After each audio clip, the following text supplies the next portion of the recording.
시편 91편 말씀은 그 저자가 모세 혹은 다윗이라고 알려져 있습니다.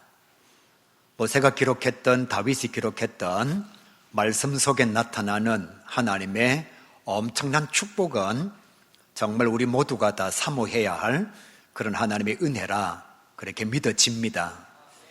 말씀 속에 나타난 하나님이 얼마나 대단하신지, 사랑하는 가요교회 성도 여러분, 오늘 이 말씀의 축복을 설교의 내용이 아니라 성경 말씀의 내용을 통해서 꼭 받아 누리시기를 주님의 이름으로 간절히 축복합니다. 하나님께서 저와 여러분에게 축복을 허락해 주심으로 날마다 감사와 감격의 삶을 영위할 수 있기를 다시 한번 우리 주님의 이름으로 간절히 축복합니다. 이제 성경 말씀을 한번 보겠습니다. 9절 말씀, 여호와가 나의 피난처와 거처가 되신다, 그렇게 말씀하십니다. 10절 말씀, 불행과 재앙이 가까이 오지 못하게 하신다. 할렐루야. 11절 말씀, 삶의 모든 환경과 상황을 지켜주신다. 12절 말씀, 나를 안전하게 보호하시며 나를 인도하신다. 아멘. 13절, 사자와 독사를 발로 누르게 하신다. 14절, 환난에서 건져주시고 높여주신다. 15절 말씀, 기도에 응답하시고 나를 영화롭게 하신다. 아멘. 16절, 건강과 행복과 구원의 은총을 베풀어 주신다. 아멘. 이 축복의 말씀을 저와 여러분 꼭 받아 누릴 수 있기를 간절히 바랍니다. 정말 하나님께서 하나님의 사람들에게 엄청난 축복을 하시고 계십니다. 이 말씀이 저와 여러분과 관계가 없는 말씀이 아니라 꼭 관계 있는 말씀이 되어서 하나님의 축복을 받아서 명절날 만나는 사람들에게 하나님을 자랑하고 여러분이 가지고 있는 축복을 나누어 주는 축복의 통로, 하나님의 사람 될 수 있기를 간절히 바랍니다. 한 절씩 한번 살펴보면서 깊은 의미를 나누고자 합니다. 9절은 이렇게 말씀하지요. 고난의 시간에 하나님을 피난처로 삼으라. 그곳에 진정한 안식과 평안이 있다. 그렇게 말씀하십니다. 예수를 믿는 사람이든 믿지 않는 사람이든 삶의 현장에 고난이 찾아오게 되어 있습니다. 예수를 믿는 사람도 어려움을 당하게 된다는 거예요. 그 고난의 시간, 환난의 시간, 원치 않는 질고의 시간에 세상으로 나아가거나 사람을 의지하는 자가 아니라 정말 저와 여러분이 믿고 있는 하나님을 의지하고 하나님을 찾는 자가 되라, 그렇게 말씀하시는 거예요. 하나님을 찾는 그곳에 진정한 안식과 평안이 있다, 그렇게 말씀하십니다. 사랑하는 성도 여러분, 하나님께서 우리에게 정말 많은 말씀을 주셨습니다. 세상이 주지 못하는 평안을 내가 너희에게 주노라, 그렇게 말씀하셨어요. 세상이 줄 수 없는 평안, 세상이 주는 평안이 아니라 세상이 줄 수 없는 축복, 세상이 줄 수 없는 안식, 세상이 줄 수 없는 평안을 하나님께서 허락하신다, 그렇게 말씀하십니다. 믿음의 심지가 견고한 자들에게 평강에 평강을 더하여 주신다, 그렇게 말씀하시고요. 문제는 무엇인가 하면 진짜 믿음이 있어서 이 성경 말씀을 제대로 믿으면 정말로 고난과 환난 상황 속에서도 세상이 주지 못하는 평안을 누리게 되어 있습니다. 저와 여러분이 온전한 믿음을 가지지 못하니까, 하나님을 절대적으로 신뢰하고 하나님의 약속의 말씀을 믿지 못하니까 고난과 환난이 찾아왔을 때에 세상이 주지 못하는 평안을 누리지를 못하는 거예요. 사랑하는 성도 여러분, 믿음의 분량만큼 평안과 안식을 누리게 되어 있습니다. 다시 말씀드립니다. 믿음의 분량만큼, 내가 하나님을 의지하고 하나님을 신뢰하는 것만큼 내 신앙의 수준과 내 믿음의 정도를 따라서 내 자신에게 진정한 안식과 평안이 찾아온다는 거예요. 우리는 다 알고 있습니다. 정말 다 알고 있습니다. 스데반은 여러분 돌에 맞아 죽어가면서도 천사의 얼굴이었어요. 죽음의 시간을 두려워하지 않습니다. 자기 자신에게 찾아오는 고난을 두려워하지 않아요. 하나님께서 나를 위하여 영원한 안식의 처소 천국을 예비해 두었다는 사실을 스데반은 진짜 믿으니까요. 하나님의 사람 다니엘 누차 말씀드립니다. 죽음의 시간이 기다리고 있습니다. 사자굴이 자기 앞에 놓여져 있습니다. 그럼에도 불구하고 하나님의 사람 다니엘은 오히려 웃습니다. 왕을 향하여 평안을 빌 만큼 그의 마음속에는 진정한 안식이 자리 잡고 있는 거지요. 욥에게 고난이 찾아왔을 때 그는 뭐라고 고백하지요? 나의 달려갈 길을 하나님께서 아신다. 그러므로 나를 단련하신 후에는 내가 정금같이 나오게 될 것이다. 진짜 믿음을 가지고 있는 거지요. 주님의 이름으로 간절히 소원합니다. 가짜 믿음 가지지 마시고 껍데기 믿음은 버리시고 진짜 믿음을 가지시기를 바랍니다. 환난이 찾아올 때에, 고난이 찾아올 때에 사랑하는 성도 여러분, 물질을 의지하지 말고 사람을 의지하지 말고 오늘 말씀 그대로 여호와를 나의 피난처로 삼고 지존자를 나의 거처로 삼아서 그 누구도 주지 못하는 참된 평안과 안식을 누리며 살아가는 하나님의 사람 될 수 있기를 간절히 바랍니다. 그것을 보여줍시다. 세상 사람들은 세상이 주지 못하는 평안이 없어요. 그들은 돈을 의지합니다. 권력을 의지합니다. 능력을 의지합니다.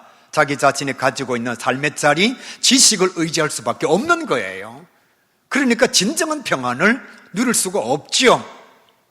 저와 여러분이 진짜 하나님을 믿는다면 우리 마음속에 온전한 믿음의 분량이 그리스도의 장성한 분량까지 남겨져 있다면 저와 여러분은 고난의 상황 속에서도 평안을 누릴 수 있습니다. 어떤 어려운 상황 속에서도 안식을 잃어버리지 않습니다. 하나님께서 말씀하셨습니다. 평강에 평강을 더하여 주시리라. 10절 말씀은 이렇게 말씀하지요. 믿는 자들에게는 화나 재앙이 가까이 오지 못할 것이라 그렇게 말씀하고 있습니다. 이 말씀을 여러분 잘 해석하셔야 합니다. 예수를 믿는 사람들에게는 어떤 재앙이나 화도 찾아오지 않는다, 그런 말씀이 아니에요. 예수를 믿는 사람들에게도 비가 나고 창수가 나면 홍수를 만날 수밖에 없습니다. 여러분 우크라이나에 예수 믿는 사람 없을까요? 그들에게 전쟁의 상처와 아픔 비켜가나요? 그렇지 않습니다. 삶의 현장에는 예수 믿는 사람이든 믿지 않는 사람이든 누구든지 다 재앙과 불행과 화를 만날 수밖에 없는 거예요. 근데 성경은 뭐라고 말씀하시느냐? 하나님의 자녀들에게는 재앙이나 화가, 불행이 가까이 하지 못한다, 그렇게 말씀하고 있잖아요. 이 말씀을 원어적으로 정확하게 해석하면 이렇습니다. 하나님은 하나님의 자녀들이 불행이나 재앙을 만나는 것을 원하지 않으신다. 다시 한번요. 하나님은 하나님의 자녀가 된 저와 여러분이 평안을 누리시길 원하시는 거예요. 재앙이나 불행이나 화를 당하지 않기를 하나님은 원하십니다. 그러면 주의 사랑하는 자녀가 된 저와 여러분은 하나님의 말씀 가운데 거함으로, 하나님과 동행함으로 재앙이나 불행이나 화를 멀리하는 자가 되어야지요.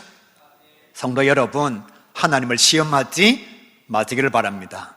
하나님의 말씀에 충실하게 사는 자들에게 재앙이나 화가 멀리 갈 수밖에 없는 거예요. 동에서 서로 멀어지는 것 같이 우리에게서 불행이 멀어지게 된다는 것입니다.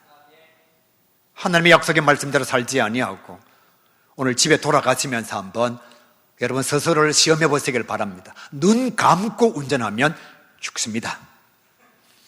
아무리 하나님을 믿고 아무리 기도하고 아무리 하나님을 의지해도 눈 감고 운전하면 죽습니다. 신호 다 위반하고 운전하면 여러분의 삶은 끝이 나는 거예요. 하나님의 말씀 가운데 거할 때에, 하나님과 동행할 때에 하나님께서 우리에게 찾아오는 재앙이나 화를 멀리 하기를 원하신다는 것입니다. 안전벨트 매시기를 바랍니다. 예수를 믿는 사람도 안전벨트를 매야 돼요. 안 매면 손해가 찾아올 수밖에 없잖아요. 교통법규를 지켜야 합니다. 그래야 재앙이나 화가 하나님께서 원하시는 모습대로 우리에게서 멀어지게 된다는 거지요. 명절날 사람들을 만나면 한번 대화를 해보시길 바랍니다. 세상 사람들은 삼재를 너무너무 두려워합니다. 재수 없음을 너무너무 두려워해요. 재앙이 찾아오는 것을 어떻게 하든지 피하려고 합니다. 그러다가 보니까 삼재가 끼이는 날은 이사도 안 하죠. 예수 믿는 우리는요, 삼재를 두려워하지 않습니다. 하나님이 우리가 재앙 만나는 것을 원하지 않기 때문에 삼재가 우리에게는 아무 의미가 없는 거예요. 우리 이사 갑시다. 언제요? 삼재가 꽉 낀 날요. 그때 이사 가야 됩니다. 그때는 이삿짐 센터도 일 잘하는 사람들이 많이 있어요. 왜? 안 믿는 사람들이 삼재가 낀 날에 이사를 안 하니까요. 요금도 싸요. 그러니까 이사하기가 얼마나 좋은 날인지.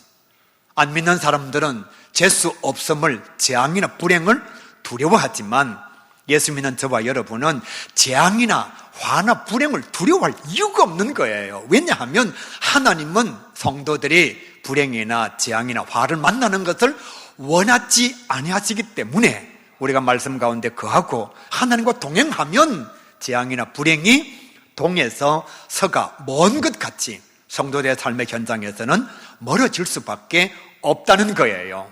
이렇게 축복합니다. 재앙이나 화가 여러분을 절대로 넘보지 못하기를 주님의 이름으로 간절히 축복합니다. 명절날 이렇게 당당하게 선포합시다. 우리는 삼재 관계없다고, 우리는 재수 없음을 두려워하지 않는다고 하나님께서 우리에게 은혜를 허락해 주시기 때문입니다. 11절과 12절 말씀 보시기를 바랍니다. 인생에는 이길 수 없는 원수들과 대적들이 있다, 그렇게 말씀합니다. 우리의 인생에는 우리가 이길 수 없는 문제와 대적들과 어려움과 원수들이 있다는 거예요. 제가 지난 토요일 아팠다고 말씀드렸잖아요.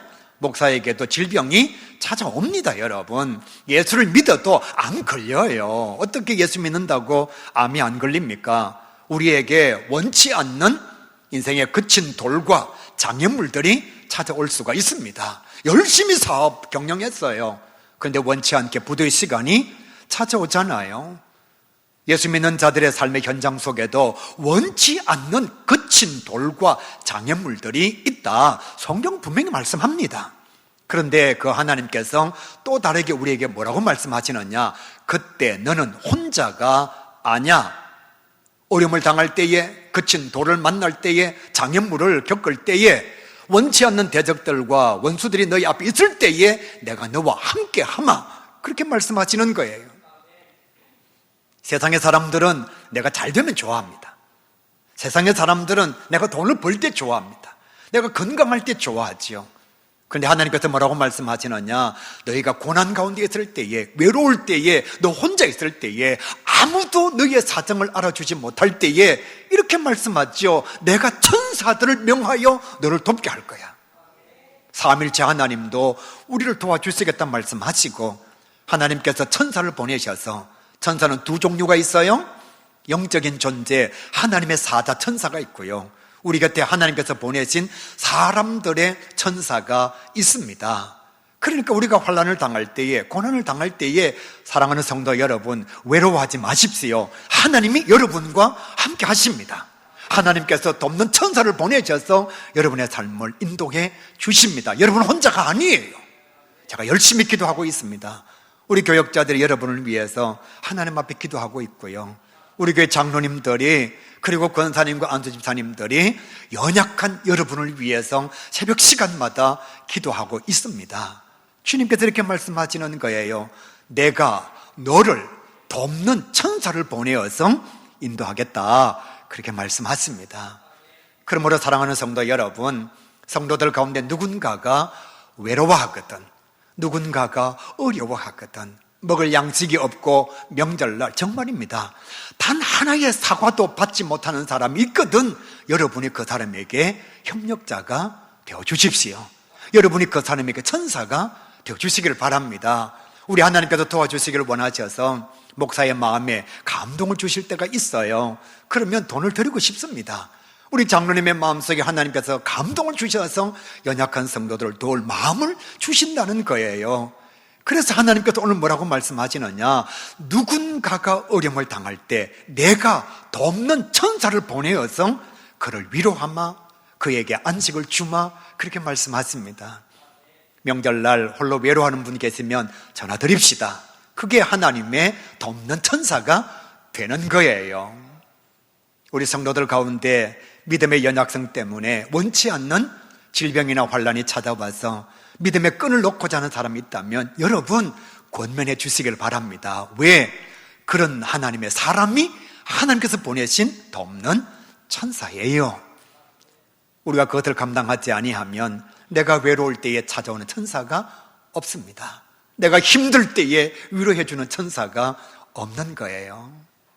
우리 성도들의 모습을 볼 때에 목회자로서 안타까운 게 뭐냐? 자기는 남의 결혼식에 절대 안 가요.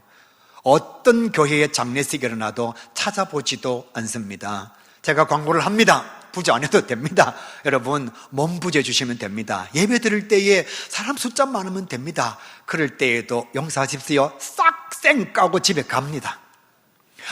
아무리 광고해도 눈도 끔뻑 안 해요. 그러다가 자기 집에 결혼식이 생겼는데 성도들이 많이 오지 않으면 교회는 사랑이 없다 이렇게 말하는 거예요. 자기 집 장례식에 교회 중직자들이 찾아오지 않으면 이 교회는 은혜가 없다 그렇게 말하는 거예요. 아닙니다. 내가 누군가의 돕는 천사가 되어주지 아니하면 내가 어려울 때에 내가 힘들 때에 하나님께서 보내주시는 천사가 많지 않다는 거예요. 오늘 성경에 이렇게 말씀하잖아요. 인생에 이길 수 없는 원수들, 감당할 수 없는 대적들, 원치 않는 거친 돌, 원치 않는 장애물들이 찾아올 때에 제일 먼저는 하나님께서 도와주신다. 그리고 하나님께서 영적 존재자들을 보내셔서 도와주신다. 그래도 안 되면 하나님께서 돕는 천사, 사람들을 보내어서 동력자들과 동행자들을 보내어서 하나님께서 하나님의 자녀들을 위로해 주신다. 설교 시간이지만 감사를 표합니다. 제가 아프니까 기도해 주시는 분도 너무 많고요. 전화해 주시고 문자 보내주시는 분도 너무 많고 또 약을 주시는 분도 너무 많아서 올해가 가기 전에는 약을 다 못 먹을 것 같습니다. 약이 너무 많아서 성도 여러분, 여러분이 누군가의 돕는 자가 되면 저도 여러분을 돕는 자가 되는 거예요. 사랑은 내가 준 것만큼 돌아오게 되어 있습니다. 하나님께서 그것을 지금 말씀하시고 계신 거예요. 너 자신이 누군가의 위로자가 되고 너 자신이 누군가의 돕는 자가 되고 너 자신이 누군가의 동력자가 되어주라. 그러면 너희에게 그런 천사들이 많아질 것이다 말씀하시고 계십니다. 13절 말씀 보시죠. 모든 성도들은 영적 전쟁에서 승리할 능력을 얻게 된다 그렇게 말씀하십니다. 할렐루야. 사랑하는 성도 여러분, 끝까지 믿음을 지킵시다. 여러분 끝까지 예수 믿읍시다.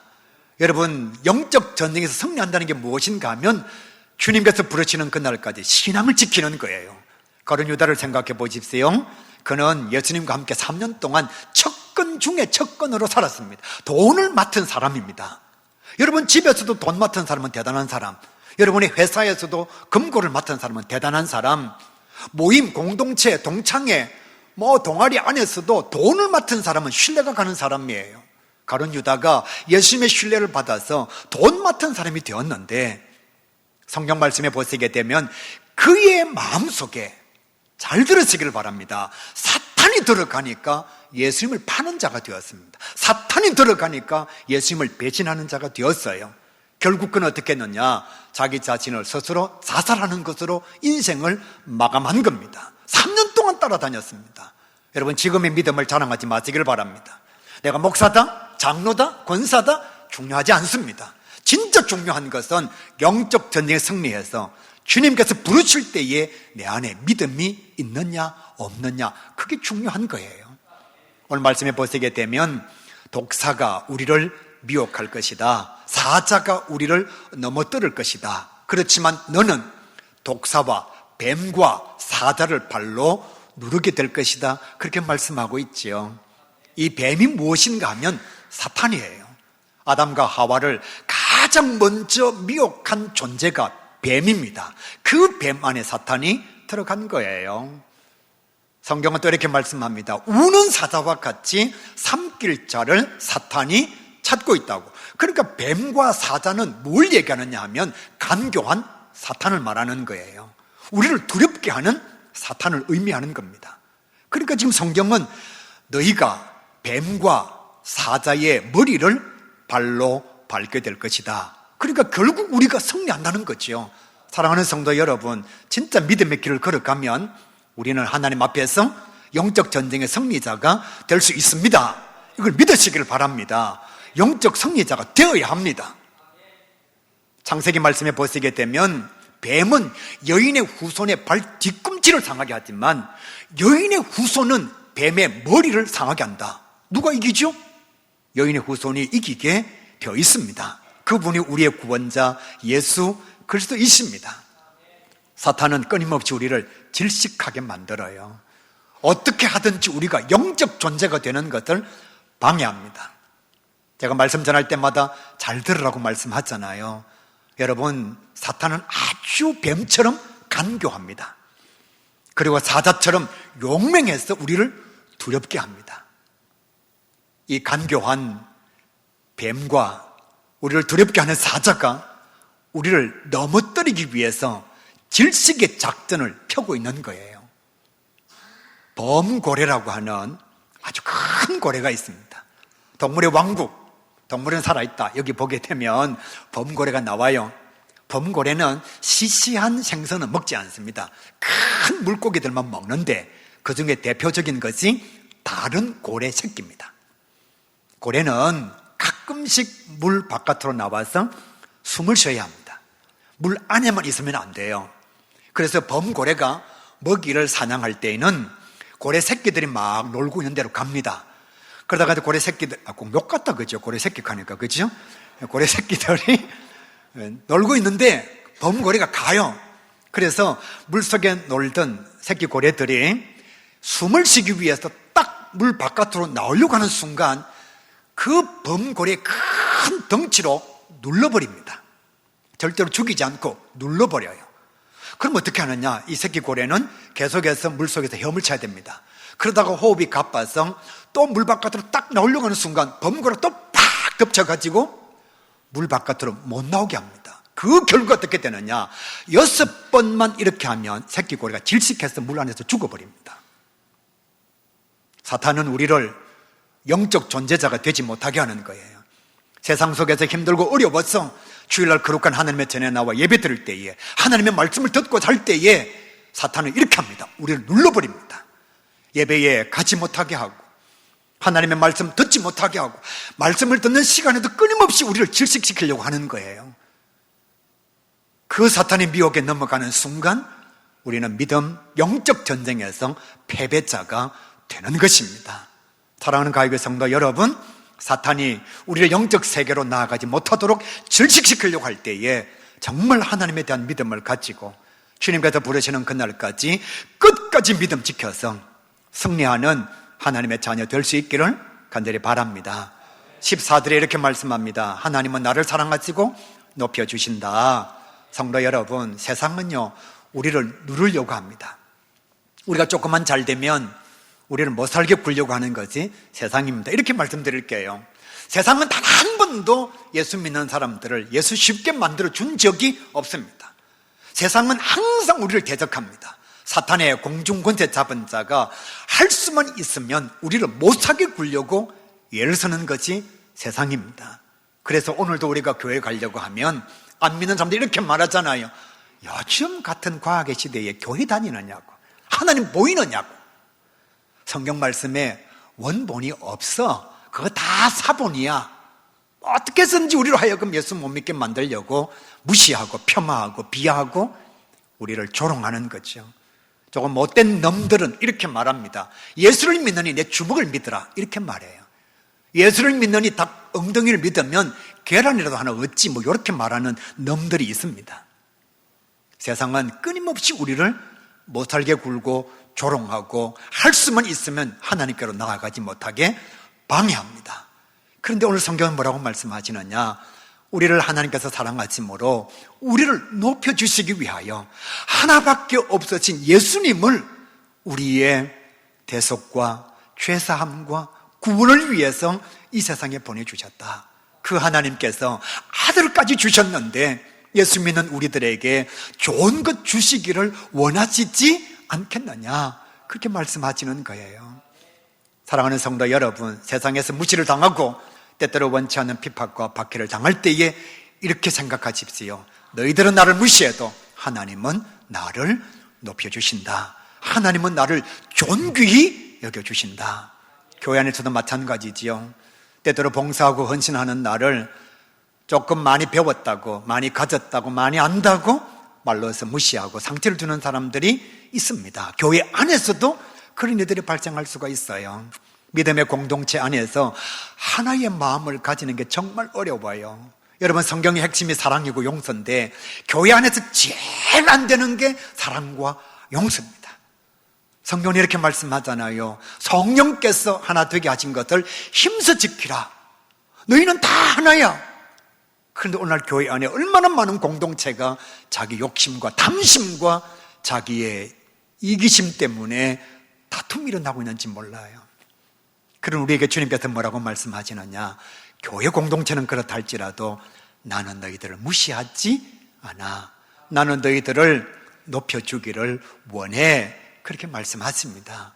성도 여러분, 때때로 교회 안에서, 믿음의 공동체 안에서 나를 힘들게 하는 자들이 있어도 이 말씀 기억합시다. 하나님은 나를 너무 사랑하셔서 하나밖에 없으신 예수님까지 생명을 주시기까지 나를 사랑해 주셨고, 나를 구원의 반열에 들게 하셔서 가장 높은 자리에 세워주셨다. 우리 성도들한테 말씀드렸잖아요. 봉사하고 헌신할 때에 누구 바라보자고요? 목사님? 장로님? 권사님? 아니요. 저도 하나님 바라봐야 하고 여러분도 하나님을 바라봐야 합니다. 그 하나님께서 우리에게 이렇게 말씀하죠. 나는 너를 높여줄 거야. 이제 마지막 15절과 16절 제가 성경 말씀 하나씩 하나씩 그냥 읽으면서 해석을 해드리겠습니다. 내가 그에게 응답하리라. 하나님께서 우리의 기도를 응답해 주시겠다. 나와 동행해 주시겠다. 나의 피로를 채워주시겠다. 그렇게 말씀하시는 거예요. 할렐루야. 목사의 말이 아니고 하나님의 말씀입니다. 내가 너의 기도를 응답해 주마. 그 뒤에 말씀, 장수하게 함으로 그를 만족하게 하며 땅에서 잘 되고 장수하는 축복은 성도 여러분 효의 열매입니다. 명절날 효 실천합시다. 땅에서 잘 되고 장수하는 축복의 지름길이 뭐냐? 효의 열매라니까요. 어머니 모실 때에 힘든 때가 있죠. 병상에 계시는 어머니 모시는 게 쉽지가 않았습니다. IQ 23밖에 되지 않는 형님과 동행하는 게 쉽지가 않아요. 그런데 여러분, 저는 성경 말씀을 믿습니다. 부모한테 잘하면 하나님께서 반드시 축복해 주신다는 것, 형제에게 잘하면 하나님께서 은혜를 허락해 주신다는 것. 여러분, 그건 못해요? 명절 한번 식구들에게 식사 대접하는 것, 그건 못해요? 원하시면 제가 여러분의 가정에 다 가서 설거지 해드릴게요. 해주십시오. 여러분, 효의 열매가 무엇인가 하면 내 부모를 공경하라. 그리하면 네가 땅에서 잘 되고 네가 장수하리라. 목사의 말이 아니고 하나님의 말씀이거든요. 그러니까 하나님께서 뭐라고 말씀하느냐? 그런 자에게 내가 장수함으로 그를 만족하게 하며 가정의 축복을 통해서 행복을 주시겠다는 거예요. 남자분들 명절날 앉아서 TV 보지 마시고 우리가 명절날 다 해줍시다. 고맙습니다. 아멘 하신 분. 우리가 다 해줍시다. 다. 뭐 1년에 2번이잖아요. 명절요. 설, 추석 때. 저도 이번 추석 때 제가 설거지 여기까지만 얘기하겠습니다. 그 뒤에 말씀 보시게 되면 환난 날에 내가 그를 건지고 영화롭게 하리라. 나의 구원을 그에게 보이리라. 이 성경 말씀은 고난의 때, 환난의 때도 맞습니다만은 정확하게 해석하면 환난과 심판의 날, 마지막 심판의 때에 하나님께서 나를 건져주시고 영화롭게 해주시고 나를 구원의 자녀 삼아주신다. 승리의 면류관을 우리에게 허락해 주신다는 거예요. 세상에서 아무리 힘들어도 아무리 어려워도 내가 가난하게 살아도 출세하지 못하였어도 서울대학 들어가지 못하고 2번이나 대학에 떨어져도 환난의 날, 심판의 때 주님께서 마지막 재림하실 때에는 예수 믿는 나에게 승리의 면류관을 허락해 주신다. 그렇게 말씀하시는 거예요. 이 말씀을 묵상하면서 정말 마음에 감격이 되는 게 내가 그를 건지고 영화롭게 하리라. 이 영화라고 하는 단어는 하나님께만 사용되어지는 단어예요. 성도들에게 최고로 주어진 용어가 거룩과 경건요. 이것을 한마디로 얘기하면 성화예요. 이 성화를 넘어서는 단계가 영화입니다. 그래서 우리가 찬양할 때에 영화로우신 주 하나님 이렇게 찬양하잖아요. 그런데 하나님께서 뭐라고 말씀하시느냐? 마지막 때에 믿음을 지키고 하나님의 은혜 가운데 구원을 받은 자들에게는 내가 나의 바늘에 들 수 있는 영화로운 존재가 되게 해 주시겠다, 그렇게 말씀하시는 거예요. 이것보다 뭐 더 어떤 표현을 해야 될까요? 최고의 표현인 거예요. 내가 너를 나처럼 영화롭게 만들어 주마. 그러니까 사랑하는 성도 여러분, 우리의 마지막은 승리입니다. 우리의 마지막은 이김이에요. 베드로전서 2장 9절 말씀에 보시면 하나님께서 우리에게 이렇게 말씀하십니다. 너희는 택하신 족속이요 왕같은 제사장이요 거룩한 나라요 그의 소유가 된 백성이니, 할 수 있는 표현은 다 가지고 계십니다. 이것이 어떤 존재냐? 믿음을 가진 하나님의 사람들이라는 거예요. 이렇게 말씀만 해주신 것이 아니라 진짜 하나님께서 예수님을 죽음의 권세를 이기시고 부활하게 해주셨습니다. 고난의 자리에서도 사랑을 실천할 수 있는 은혜를 주셨습니다. 부활하시고 난 뒤에 성천하셔서 지금은 저와 여러분을 위하여 천국을 준비하고 계시고 우리를 위하여 하나님의 보좌 우편에서 중보기도 하시다가 마지막 심판의 때가 되면 재림주로 오셔서 믿는 저와 여러분에게는 영생의 은총을 허락해 주시고 믿지 않은 자들에게는 영벌의 심판을 감당하실 겁니다. 그러니까 여러분 생각해 보세요. 우리는 내일 있는 사람입니다. 지금 내가 못 살아도 우리는 내일 천국에 있는 자들이에요. 주님께서 오시면 영원한 천국의 처소가 우리를 위하여 예비되어져 있습니다. 내게 500억의 자산이 없어도 나는 내일 삶의 소망이 있는 자들이죠. 서울대학 나온다고 다 행복한가요? 돈이 많다고 다 행복한가요? 그럼 재벌들이 제일 행복하게 해요. 여러분, 권력을 가진 사람들의 고백을 들어보십시오. 대통령들이 다 청와대를 나오면서 속 시원하다고 얘기합니다. 한 번 더 했으면 이런 대통령이 없어요. 왜? 권력도 행복을 주지 않습니다. 그런데 하나님께서 우리에게 뭐라고 말씀하시느냐?